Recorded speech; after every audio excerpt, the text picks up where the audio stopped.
from Chennai. I've got my BBA LLB from the School of Excellence in Law. And so far, the work that I've done and my experience has been with advisory in compliance matters, POSH, and corporate secretarial matters. And my journey so far has been mostly dealing with corporate and defense sector clients. So I am from the firm Surana and Surana, and we're a Chennai-based law firm, and we have about 52 years of experience and that has been successful in Chennai. We also have our branches in Delhi and a recent one that has been opened in Coimbatore. And the firm has been ranked among the top 10 law firms in India since 1998 by various national and international publications. So we have a wide range of practice sectors here, and we undertake diverse legal work across various practice. So we start off with your arbitration and dispute resolution that we deal with litigation. We also have corporate compliance, corporate law, and cyber law, infrastructure, and intellectual property. We also handle for mergers and acquisitions, real estate, and regulatory investment services, also with taxation.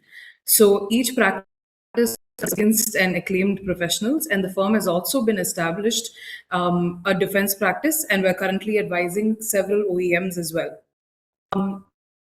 Without, if there's anything else, I think we can start off it.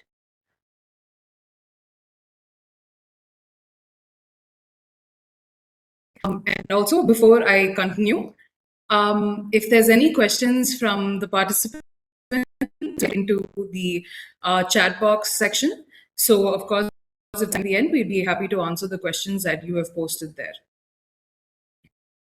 Okay. So to start off with, the topic being law, governance, and security of ports and coastal infrastructure. The first part is we need to understand why this is important. So ports are the arteries of global trade, technically the anchors of national defense, while also being playing a huge role in enabling energy security. And whoever controls ports and maritime choke points controls the supply chains, energy routes, and military logistics. Exploring the legal architecture of the sea across different levels. The first we'll start off with is domestically. We look at India's port legislation from the colonial era Indian Ports Act to the modern Major Ports Authority Acts. So this shows has evolved into a landlord port model with great autonomy and commercial powers. Internationally, we see ports within treaty frameworks, especially the United Nations Convention on the Law of the Sea, 1982, often described as the Constitution for the Seas. So, this regulates treaties of seas and exclusive economic zones and freedom of navigation, all of which we will be exploring and discussing today. So, the central claim advanced here is that law itself, while our theme was weaponization of water, and along the lines of that, we will be exploring how, with zoning rules, sanction regimes, and port entry regulations, all of these things can restrict access, impose delay, or curtail maritime activity.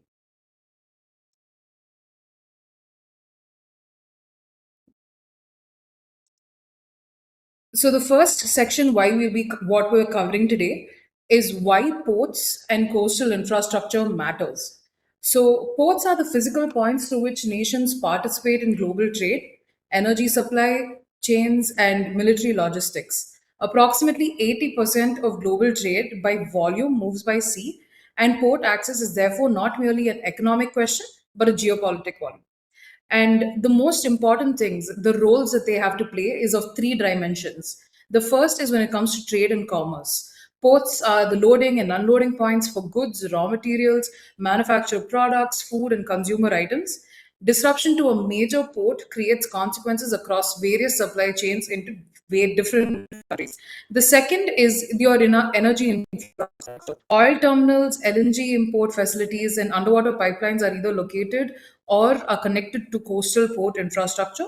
So, control over the energy flow in large part is control over port access. And of course, control over the port access is vice versa, a control over the energy flow. The third important dimension that ports cover is in defense and military. So, ports are where your naval bases and shipyards are all set up, and forward deployment positions are invariably coastal. So, this military value of port access has been demonstrated repeatedly in history. And beyond trade, defense, infrastructure like dams, pipelines, and coastal facilities constitute critical national assets. These are not merely economic resources. Their disruption can trigger humanitarian crises, and there could be an economic collapse or even military escalation because of this. So, the legal regimes that govern such assets therefore carry a weight that can go well beyond just commercial regulation. So now we discuss and explore what exactly is the legal architecture that's governing ports. The first part of it is going to be for us, we have the ports sit at an intersection where there is domestic, commercial, and international activities taking place. And at any given port, there are multiple legal layers involved. And the first of it would be the domestic layer to it. So ports are governed by our national legislation. And in India, the primary legislative framework consists of two statutes. The first of that is going to be the Indian Ports Act of 1908. Now, this is a foundational domestic legislation governing the regulation of ports in India. It confers powers on port authorities, governs vessel entry and departure, and provides the power for the levy of dues and charges. While it's a very old colonial era law, many of its provisions remain operative and relevant. For example, the provision that requires a port to charge duties and to levy charges, this is something that is still operative from this colonial era act. Along with that, what requires provision of removal of wrecks and fire safety that needs to be followed and signaling requirements, all of this is still applicable from this act. Along with that, the right of the government to have any sort of rules and regulations that are specific to be complied with by ports, that power comes from this act in itself. The next major law that comes this is the Major Port Authorities Act of 2021. So now, when this comes in, there's a modernization of the law that was there previously. So here, it's replacing the Major Ports Act of 1963. It reconstituted the governance of India's 12 major ports, and from among that, it includes Mumbai, Chennai, and the Visakhapatnam port. And it made them independent statutory bodies with expanded commercial and development powers. So the 2021 Act reflects a shift from the trust-based model to a landlord port model, where the port authority provides infrastructure and private operators manage terminal operations. So the expanded powers that came from the Major Ports Authorities Acts is it gives ports an autonomy in decision making. So port boards can frame regulations, approve projects, and manage their own finances without heavy central government interference. The next portion of that is ports can also enter into contracts, raise loans, set tariffs independently, and encourage private investment. And they can also lease lands, develop terminals, and partner with private operators. So all of this was empowered through the Major Ports Authorities Act of 2021. Actually, ports are governed by conventions that address rights and obligations of states with respect to foreign vessels. The most significant of this is the United Nations Convention on the Law of the Sea. So, this will be examined. We'll cover this a little later. But at the commercial level, ports are operating through a web of contracts, concession agreements between port authorities and terminal operators, service contracts, and so on. These contractual relationships sit beneath the laws that we just saw, which is also layered with the international legal system. The next portion of this that I want to look into today is having established why ports and maritime infrastructure are strategically vital. We should now turn our perspective that law itself can be deployed as a weapon. This concept, sometimes called as lawfare, is not theoretical. It is increasingly observable in the conduct of states competing for influence over maritime routes and resources. So, the first part of it, where we're covering law as a tool of strategic restriction, laws and regulations can be used strategically to restrict access to water or maritime infrastructure. The idea is that a legal instrument or a state's legal instruments like zoning laws, environment clearance requirements, sanction regimes, and port entry regulations, all of this can be used to ensure that states can control and restrict access. So these same legal tools that serve as legitimate governance purposes can, in certain contexts, be deployed with the sole purpose of strategy, control, and to restrict access. So here we come into the three-way broad mechanisms of how this could work. The first part would be through zoning laws and land use regulations.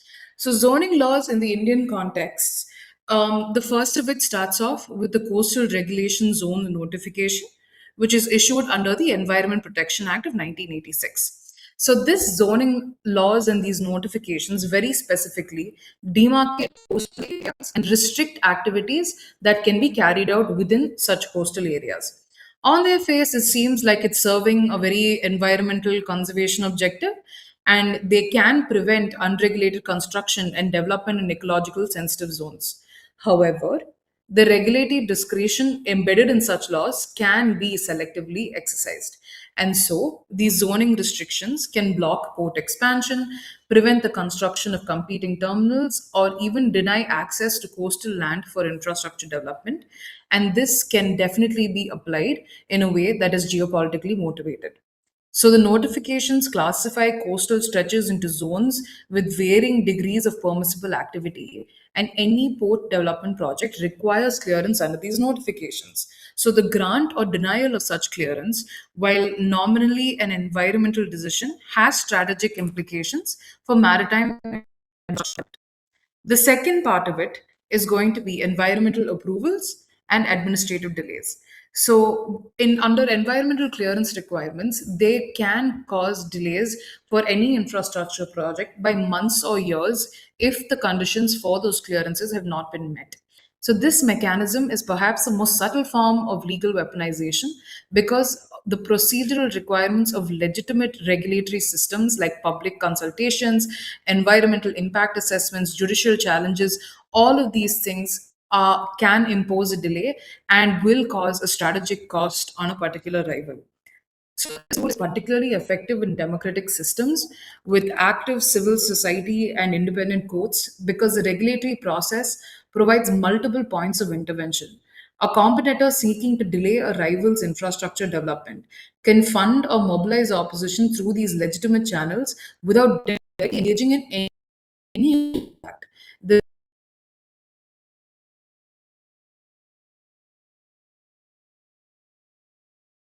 have any expansion to its existing port or modernization of it.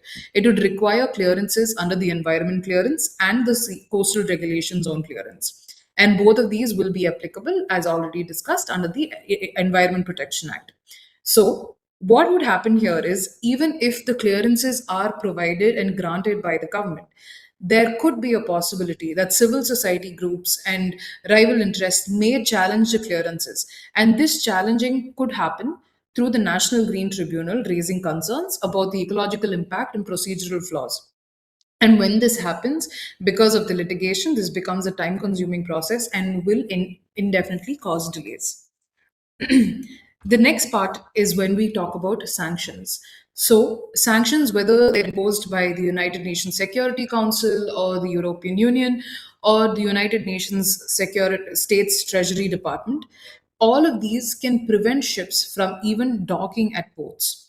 So the reach of these measures is substantial, and secondary sanctions in particular can compel country port operators to deny entry to sanctioned vessels under the threat of exclusion from the US financial system. So here we'll be covering two types of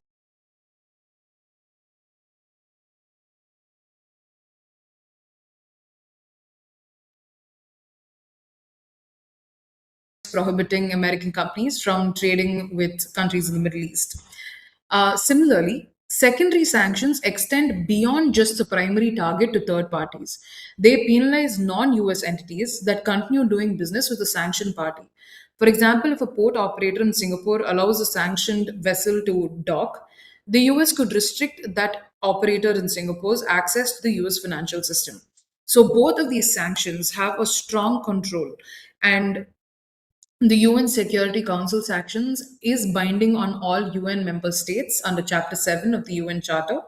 These may prohibit the entry of sanctioned vessels into national ports or restrict the supply of goods to sanctioned entities through maritime channels. So, the combined effect of these regimes and all of this coming together does create organization of water as a resource itself. And all of this happens and regulatory means alone. The next part of it is how, even though that these things aren't military weapons, without the use of any sort of weapon or shoot or firing a shot, without any of those things, just legal and regulatory means alone can allow for this. The traditional conception of conflict involves kinetic force or ship blockading ports and missiles and striking infrastructure. None of that required, with the laws and regulations playing its role in such a way. They operate in a different register because they produce effects that are economic and strategically equivalent to physical force, denying access, imposing costs, undermining adversary capabilities, causing delays, all of these things while remaining formally within the bounds of the law. It sets the stage for understanding law not merely as a constraint on state behavior, but as a positive instrument of national security strategy. States do not comply with the law, they construct it and weaponize it. This is why the relevant regulations in this area are not simply administrative but active. Along with the domestic laws that we have in place, we also do comply with and enter into various treaties that allows for these things to be managed better. So, when it comes to the international treaty framework, it governs the state's conduct at sea. So, treaties perform a different function from the instruments examined that we've discussed so far, where regulatory tools can be used to restrict or coerce treaties, define the outer boundaries of permissible state action. They are, in the sense, the constitution of the sea. So the function of maritime treaties is it defines what states can and cannot do at sea. In practice, it means that every decision a state makes out of its maritime conduct, whether to allow foreign vessels with innocent passage or how far to extend its exclusive economic zone, whether to establish a military base on an artificial island, is legally constrained by treaty obligations.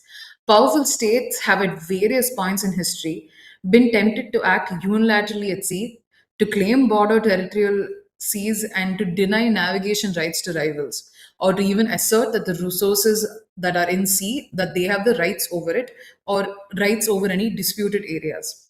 This treaty frameworks exist precisely to discipline such unilateralism by establishing agreed rules that all states in principle are bound to observe. So the treaty framework provides legal standards and dispute resolution mechanisms, but enforcement remains dependent upon the political will and power.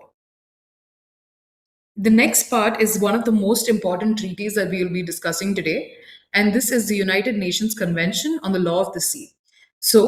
This is a foundational treaty of maritime law, and this was adopted at the Third United Nations Conference on the Law of the Sea.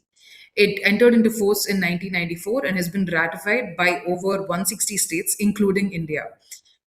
This has been described as the constitution for the oceans, and it is a comprehensive framework that virtually addresses every aspect of maritime activity. This sets out the rules on territorial waters, exclusive economic zones, and freedom of navigation. So, territorial waters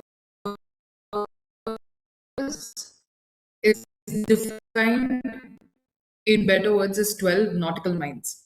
The state has sovereignty over a belt of sea extending 12 nautical miles from its baselines. This is the territorial sea. Within this zone, the coastal states' laws apply, including those relating to customs, immigration, and port access. However, it preserves the right of innocent passage for foreign vessels. A ship of any state may pass through the territorial sea of another state without stopping, provided that its passage is not prejudicial to the peace, good order, or security of the coastal state. The concept of this innocent passage is defined under Article 19 of the United Nations Conference on the Law of the Sea. So, this lists activities that render passage as non innocent, including threat or use of force, weapons exercises, intelligence gathering, and interference with communications. The determination of whether a passage is innocent can itself become a site of legal dispute particularly in politically sensitive states. The next way of restricting, or the next important aspect that's covered in the convention, is the exclusive economic zone. So, beyond the territorial sea, the EEZ extends to 200 nautical miles from the baseline. Within the EEZ, the coastal state does not have full sovereignty, but it does have rights for the purpose of exploring and exploitation of natural resources, living and non living, and jurisdiction over marine scientific research and environmental protection. Foreign vessels retain the right of freedom to navigate within the EEZ. The EEZ is perhaps the most contested zone in contemporary maritime law. Resource competition, particularly over fisheries and offshore hydrocarbons, this generates persistent disputes about the scope of the coastal states' rights versus the navigational freedom of other states. The next aspect is the freedom of navigation on higher seas. So, this is the area that is beyond the EEZ and the area that is beyond territorial seas. This area is beyond national jurisdiction and is a foundational principle of international maritime law predating the United Nations Convention. So the UN Convention codifies and refines this principle, providing that all states, whether coastal or landlocked, enjoy freedom of navigation on the high seas. Freedom of navigation is not absolute. The Convention recognizes the right of coastal states to enforce their laws in specific zones and for specific purposes. This tension between state controlled and navigational freedom is a recurring theme in maritime disputes and will become increasingly significant as states compete for the influence over strategic state lines. So, the practical implication is that maritime disputes rarely exist in a single legal register. A dispute over a port can access may simultaneously involve a domestic regulatory challenge or a question on sanctions and a potential claim under the UN Convention. And these multiple layers reflect the reality of contemporary maritime legal practice, where states and private actors alike deploy legal tools strategically, where the line between legitimate regulation and unlawful coercion is frequently contested. One of the ways to avoid these disputes is for countries to enter into water sharing treaties or water boundary treaties. So, one of the most important treaties that I would like to cite here as an example for this is the Indus Waters Treaty of 1960, signed in Karachi on 19 September 1960. So, the treaty was a product of 9 years of the World Bank's mediated negotiations, and the negotiations were themselves sparked by a crisis in the partition in 1947 and had left headworks controlling the canal system of the Indus Basin in India, while the downstream canals and independent agriculture lay in Pakistan. For Pakistan's agricultural economy depended almost entirely on the Indus irrigation. This was an existential vulnerability. And however, this was in force for a very long time, and the treaty's durability has been tested by two converging pressures: growing Indian demand for irrigation and hydropower on the western rivers, and repeated acts of cross border terrorism attributed to Pakistan. After the 2016, India began discussing accelerated use of its permitted Western rights in the rivers. And in September 2024, India formally issued notice under Article of the treaty seeking modification of, and it's the first time that either party had invoked this, and that notice was rejected. And therefore, this stands as one of the most serious challenges to the treaty since its signing, and a live demonstration of how the proposition that bilateral water agreements can easily shift from very stabling important to flashpoints where security and political what exactly happens when treaties break. So, when there is no treaty that exists, customary international law on transboundary water courses would apply. And when a treaty does exist, but its dispute resolution architecture is contested, the result is legal fragmentation and competing proceedings and conflicting jurisdictional assertions, and no enforcement mechanism for either outcome. The parties are left in a state of legal uncertainty that compounds political tension rather than resolving it. And all of this is a picture on how laws and regulations in itself can be used as a method of weaponizing the sea. So far we've covered the legal rules and what the treaties say, what the domestic regulations say, and what they prohibit and what rights. But How are these things interpreted and how are they implemented in practice? Legal texts are not self executing. Their meaning is constructed through interpretation, and the interpreters happen to be courts, scholars, lawyers, and civil society organizations. And all of them are active participants in the development of law and are not passive recipients of it. So, under the Vienna Convention of the Law of Treaties, treaty interpretation is governed by Articles 31 to 33, and 31 states a general rule that it must be interpreted in good faith, in accordance with the meaning of its terms and their context, and of course, with respect to their object and purpose. But mainly, they spoke about four elements. The four elements being it needs to be in everything or every law needs to be interpreted in good faith with ordinary meaning and context and along with the object and purpose. All of this must be applied together in a holistic exercise and not sequentially. Within this framework, academic commentary and legal scholarship plays a direct role in shaping how tribunals read treaty provisions and how the International Law Commission and International Law Association regularly cite the work of these scholars and lawyers. Now, tribunals and scholars shape law from above. Civil societies shape it from below through advocacy, litigation, and political pressure. With India's coastal regulation zone debates, it provides an instructive case study in how non-state actors engage with legal processes to influence regulatory outcomes. When the Ministry of Environment, Forest and Climate Change circulated the draft for Coastal Regulation Zones notification of 2019 for public comment, it received over 3,833 representations. Of these, over 90%, many of them being from fishing communities, environmental organizations, and coastal residents, were all objections. More than 2,000 representations came from fishermen's people's collectives, and all of this was about approximately 1,500 objections, and all of them were organizing also nationwide protests. So, this advocacy did not prevent the 2019 notification from being finalized in itself, but it produced legal accountability. Public interest litigations were filed before the Bombay High Court and the National Green Tribunal challenging specific aspects of the 2019 notification. The Mumbai Coastal Road project, which required CRZ clearances and drew challenges from fishing communities, became a prolonged legal battleground. These cases have forced the regulatory authority to justify its decisions in judicial proceedings, creating a record of reasoning that constrains future regulatory action. So, the legal doctrine invoked by the NGOs in these cases is the simple principle of non regression that environmental protections, once established at a certain level, should not be rolled back and without any compiling justification.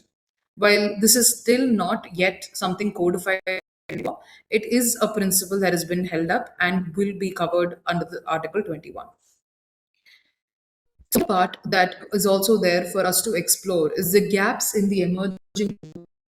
So, even when we look at the UN Convention for the Laws of the Seas, there are a few gaps that have been identified which can be looked into research and for that to be repaired.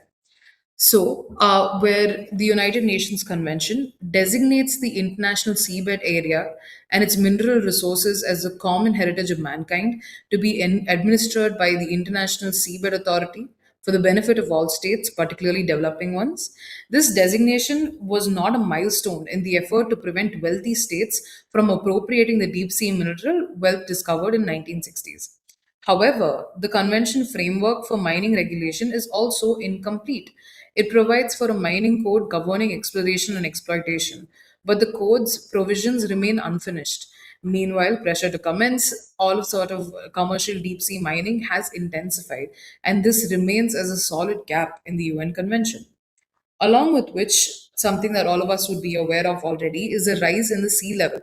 So, we measure the maritime zones from the baselines, which in most cases correspond to the low water line along the coast as marked on official charts.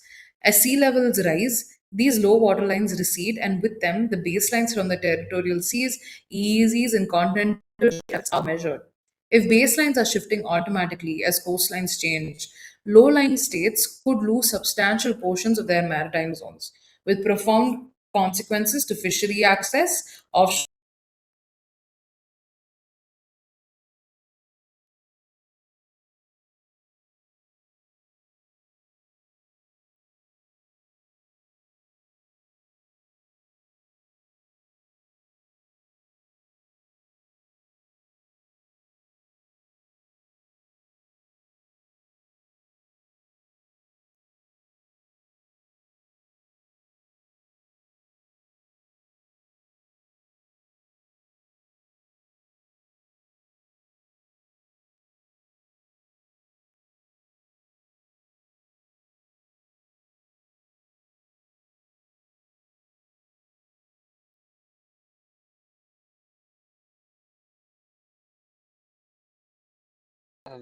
Actually, I can't hear your voice, ma'am.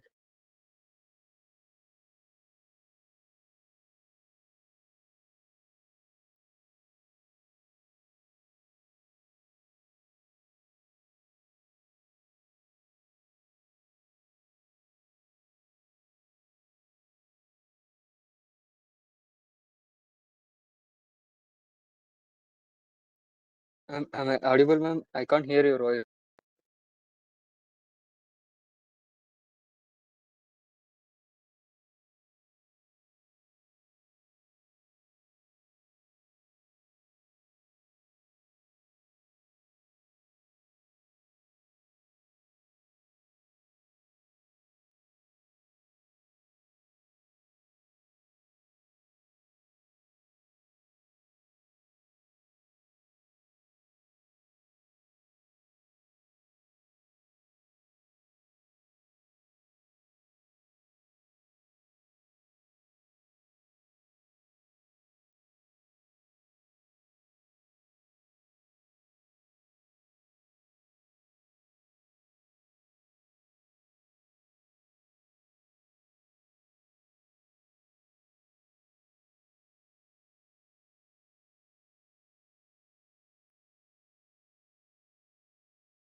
Excuse me, ma'am. We can't hear your voice, ma'am.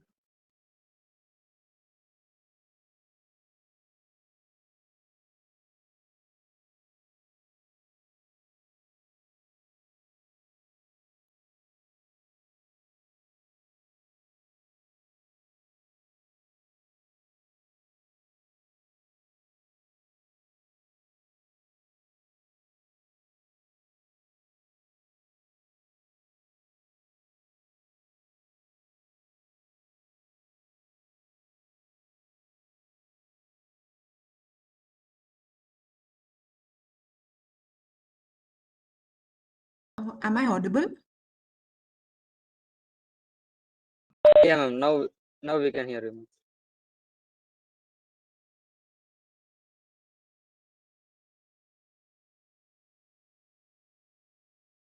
Uh, could you please confirm if I'm audible? Yeah, ma'am. Now we can hear you, ma'am. Okay. So due to some network connection, I believe Nicole's uh, system is facing some issue. She is joining back in a minute.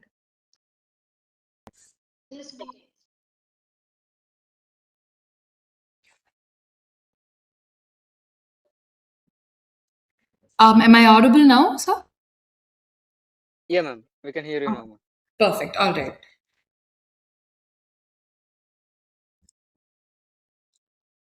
All right.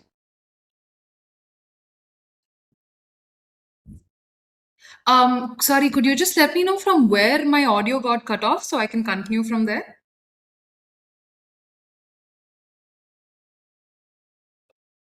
Ma'am, key principles before one slide, I think. The key environmental principles, is it this one? Yeah, ma'am. This slide, Yes, ma'am. ma'am. From this slide. Yes, ma'am. Got it. Sure. All right. All right. Okay. Thank you. So, what we were covering here is the key environmental legal principles that exist, which serve as a strong base for research and for lawyers to explore. So, here we talk about the two principles that have already been enacted by our Indian courts. And one of that is the precautionary principle, where it means that if there are threats of serious or irreversible environmental damage, lack of full scientific certainty should not be used as a reason for postponing any cost effective preventive measures. This principle has been adopted in Indian judicial decisions and influences how coastal and maritime regulations are drafted and reviewed. Along with that is another significant principle, that is the polluter pays principle. The party responsible for causing pollution bears the cost of managing it to prevent damage to human health or the environment. It underlines liability regimes for oil spills, port pollutions, and coastal development impacts, and has been affirmed in the Indian Supreme Court decisions. While these principles not only operate in international proceedings, but they also do in domestic courts. Indian environmental jurisprudence developed through Article 21 and litigation before the Supreme Court, along with the National Green Tribunal, has incorporated all of these principles and they have also expanded them. So far, we've covered the treaties, the domestic regulations. So now I think we go into the coastline and how India manages the coastline and secures its ports. So the two objectives is coastal management and port security, and both of them can be addressed through various legal instruments but are connected by a common theme. The coast is simultaneously a resource to be managed and an environment to be protected, and also an infrastructure node to be secured. The legal frameworks governing it must serve all three purposes, and the tension between them is a recurring source of litigation and policy debate. The Coastal Regulation Zone system derives its legal authority from the Environment Protection Act, and this empowers the central government to restrict activities in any area.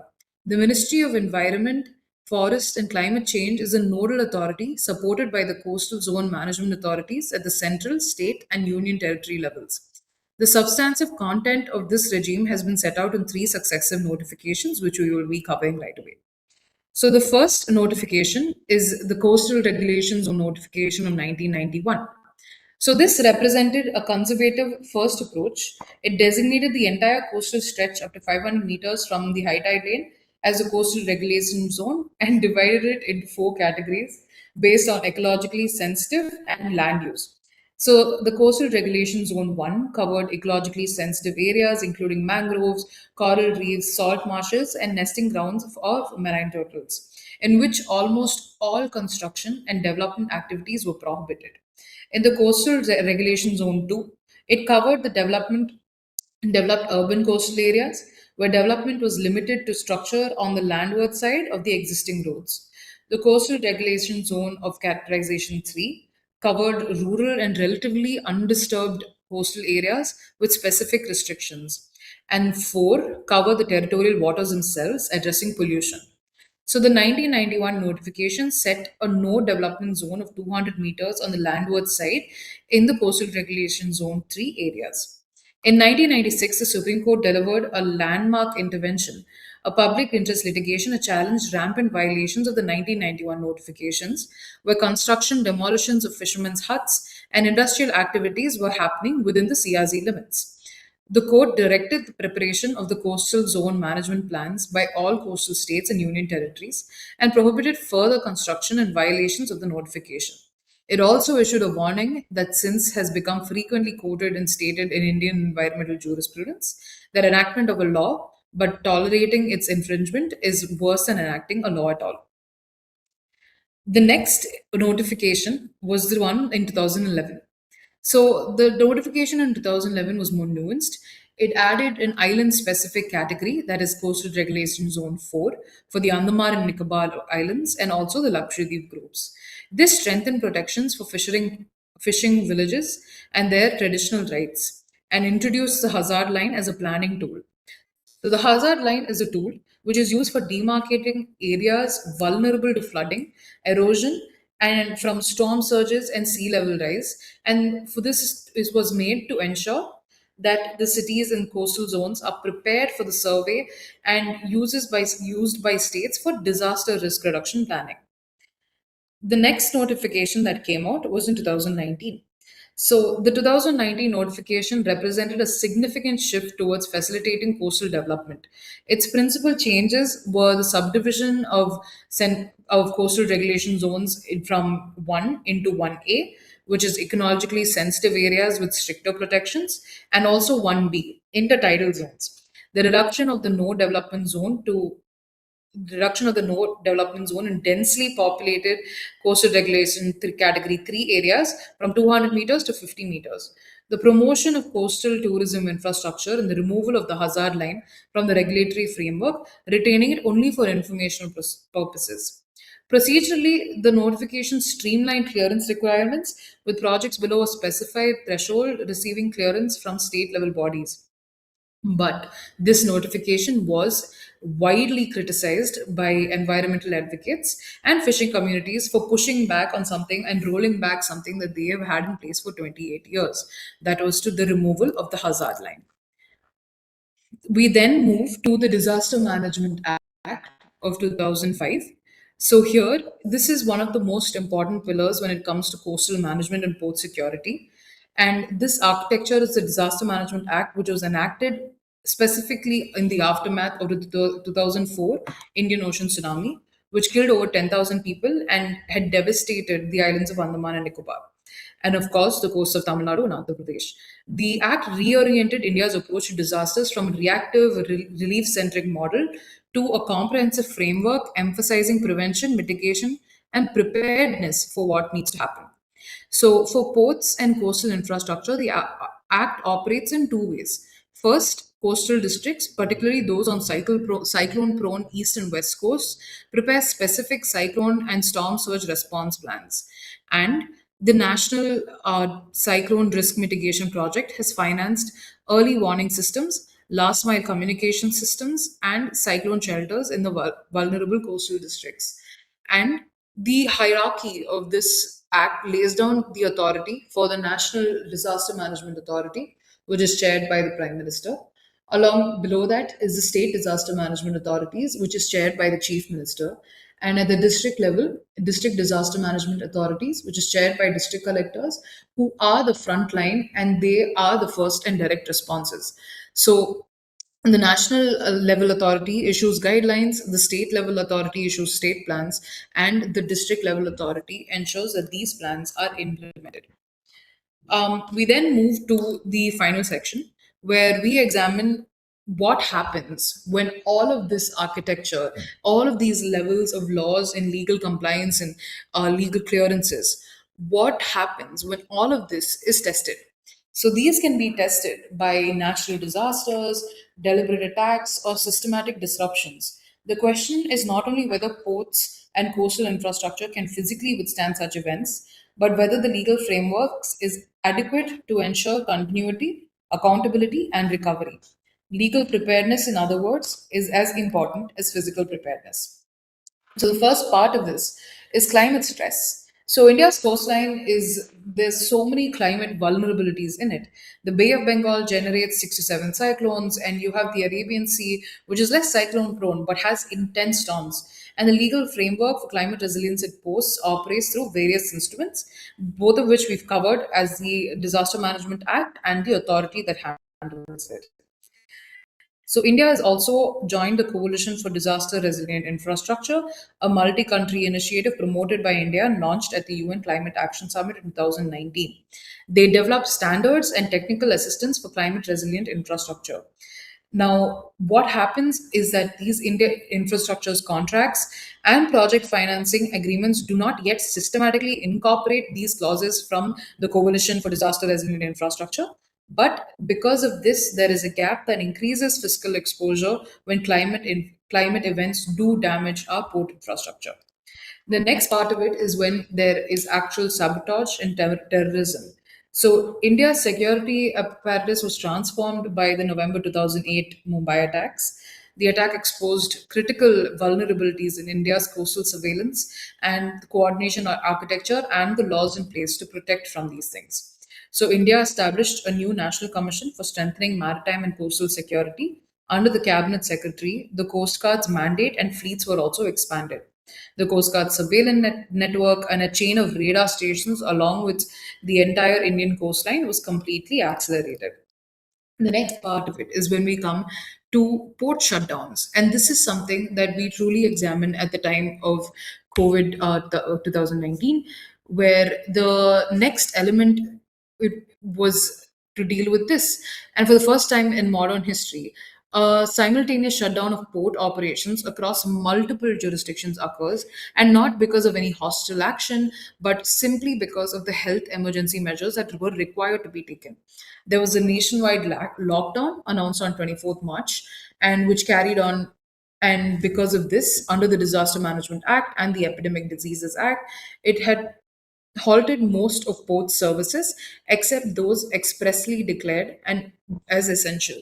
And that is when the role of the Essential Services Maintenance Act comes in, because this, as a central statute, empowers the central and the state governments to prohibit strikes strikes in services that are essential to the community.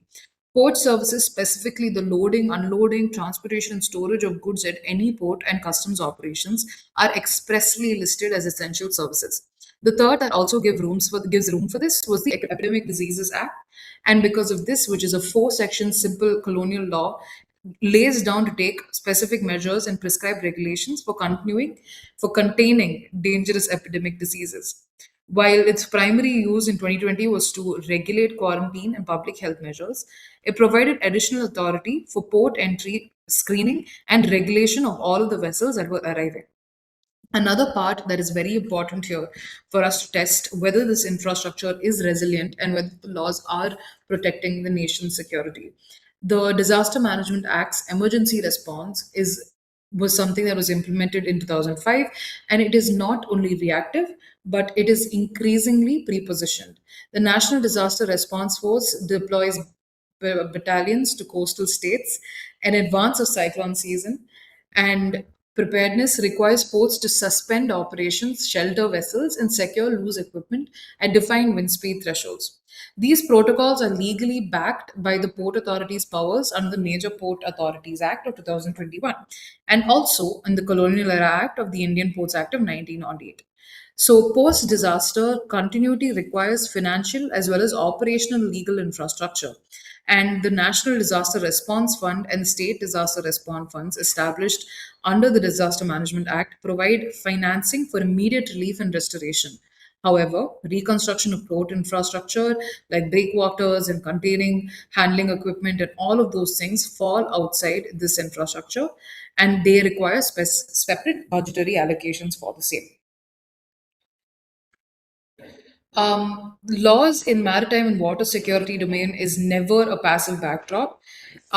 We though are not daily affected by what happens and what changes are happening with them. It does play a very strong role, and they are regulatory instruments. From zoning and environmental approvals to sanctions and treaty regimes. They can be widely used as tools of strategy, sometimes as potent as a military asset. This does not mean that that text is just frozen, but it means that it needs to be continuously shaped through interpretation, advocacy, and litigation, where principles like the principles that we covered for the precautionary principle and polluters pay, all of this becomes through interpretation, advocacy, and litigation, and they really pave the way for our regulations and laws to evolve. And it also helps with resilience of our current infrastructure, where against cyclones and pandemics or terrorism is as much as about legal preparedness under the disaster management frameworks as it is about the construction of it or the concrete and steel involved. Taken together, these strands remind us that maritime law and water security are dynamic arenas where legal rules are both the objects and the instruments of geopolitical struggle.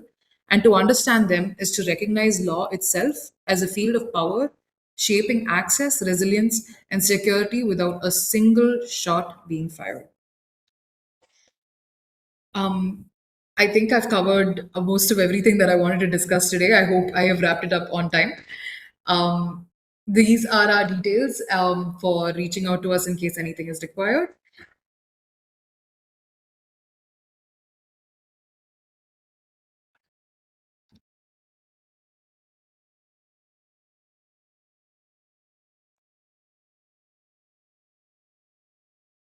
Yes, we just wanted to check if there was any questions. I just want to thank the Council for Academic Research, and Coastal Empowerment. Thank you for this opportunity. It's been great for me to present this topic and to explore more on maritime laws. And I can see that we don't have any questions from the participants. So, without, I think, can we conclude? Yes, ma'am. Let me ask them once again. If there's no one has any doubts, we can conclude.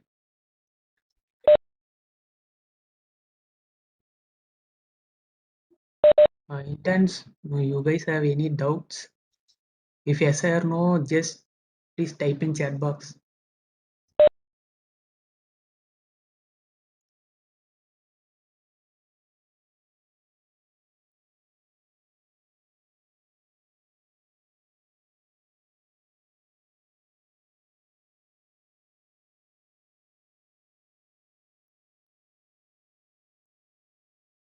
Yep, sure. Would you be able to type that, please?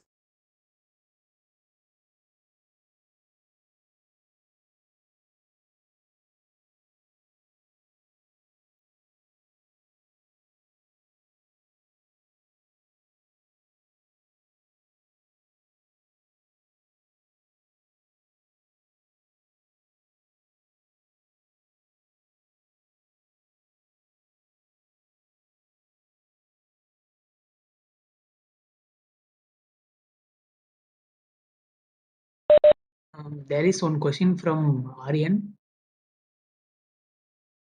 Yes, I think there's just the one question. So, the recent amendments to India's maritime laws in 2025, it is significant in several because it takes several measures and for several reasons.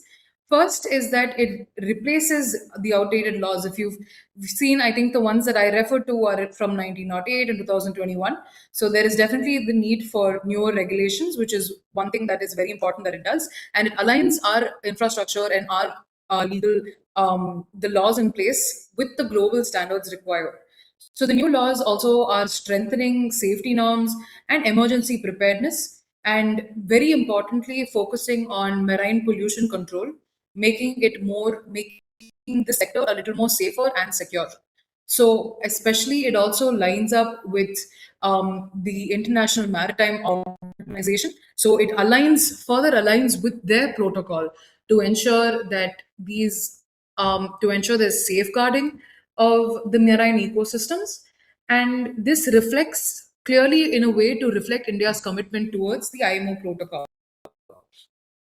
And the key changes are also including that it replaces the 1958 Act, and it aligns Indian law with IMO, and it also replaces the Maritime State Development Council to coordinate. And going further, it also replaces. It also talks about the Bill of Lading Act, which comes into play, and this is replacing the 1956 Act. So this is something that was done in order to align with everything that India has already agreed to on an international level, but also to make sure our ecosystem is a lot more secure and safe for the sector in itself.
Oh, right. Sorry, there's another question here. Right. Okay.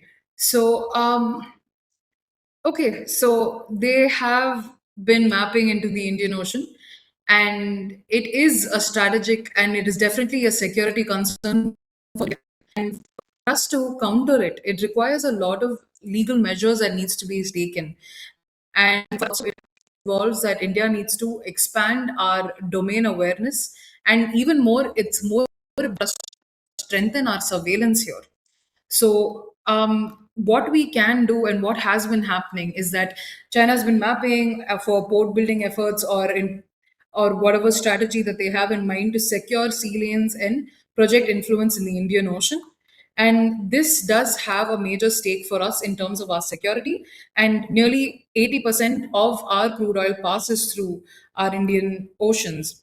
So the legal framework in that is important for us here is that India is a signing entity to the United Convention on the laws of the sea, and in international waters, these things are monitoring this is okay and it is legal, but within a country's EEZ, that is within the 200 nautical miles from the coast. Military surveys without consent are considered intrusive and potentially unlawful. So India can lawfully monitor Chinese vessels in its EEZ and international waters, but you cannot obstruct them unless they are violating maritime law. So what we can do here at this time is to make sure that our surveillance of what they are doing in the waters and whether they are complying with the EEZ and our territorial waters is something that needs to be observed at this stage before any other action can be taken under the convention in itself.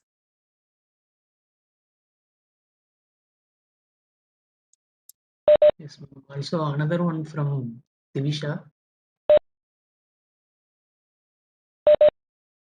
There is also another one question above the previous question you answered.